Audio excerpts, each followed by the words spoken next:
The artwork of Japanese painter Yuko Miyama bursts with energy. Flowing hair, silken tassels, and radiant sun swirl together on her canvases, framing playful but demonic characters.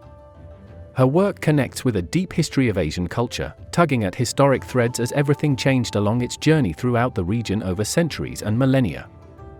Miyama's demons glance wildly about with bulging eyes, appearing in the form of red creatures and horned children that fly and tumble mischievously. Their unruly hair drifts across the canvases in wisps like the smoke that entangles them. Fire and rays of the sun ignite while flower petals drift lovingly. Bright reds, greens, and yellows collide. Everything moves and vibrates. Her work primarily features oil paints, but they are often mixed with watercolor, acrylic, or tempera on cotton cloth and wood panel. Although Miyama is not religious, she does believe in God and the existence of some invisible, higher power. "I have a longing and desire for that special thing," she says. Her paintings are an attempt to visualize that world beyond our sight, to connect with something primordial and subconscious. It's about the emotion, energy, and insanity inside the human soul. But also the power born from nature, the unknown, and providence.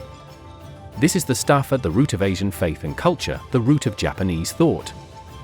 As culture and religion disseminated from India to China, and then to Japan, it changed and evolved, leaving a lasting influence on each region's culture. Similar imagery, rituals, and ideas are now practiced across Asia in endless variations. Miyama hopes to reach something at the root that connects it all, something more primitive but also more universal.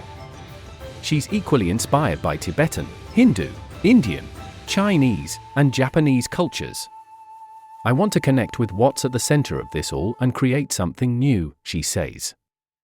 The demons and lions that Miyama paints are original creations, but they're largely inspired by Asian religion and folklore. One recurring character is the Oni, a Japanese demon some suspect was introduced from China and who is often depicted via masks. The demon is generally considered evil and murderous, but also capable of more a nuanced life. Another is a red version of the lion that appears in dances across Asia for Chinese New Year and other events, meant to spread good luck and fortune. India introduced the lion to us, there are none in China or Japan. But its form was spread by human hands along the Silk Road, who used the beast creatively for different purposes. I draw the demon and the lion together as a symbol of strength and longing. Miyama also depicts creatures in the likeness of dogs and deers, two animals considered as messengers of God in Japan. The sun appears regularly in her work as well, which has been used in many forms across Japanese history going back centuries. The rays of the sun have continually changed in her work. In her earlier paintings, the rays have sharp, straight lines, but with successive paintings, they increasingly swell and evolve, taking on more intricate shapes. The bright colors and energetic style of Miyama's paintings make all of this accessible and entertaining. She's able to connect with, challenge, and reimagine ancient stories in a way that people from all walks of life can appreciate.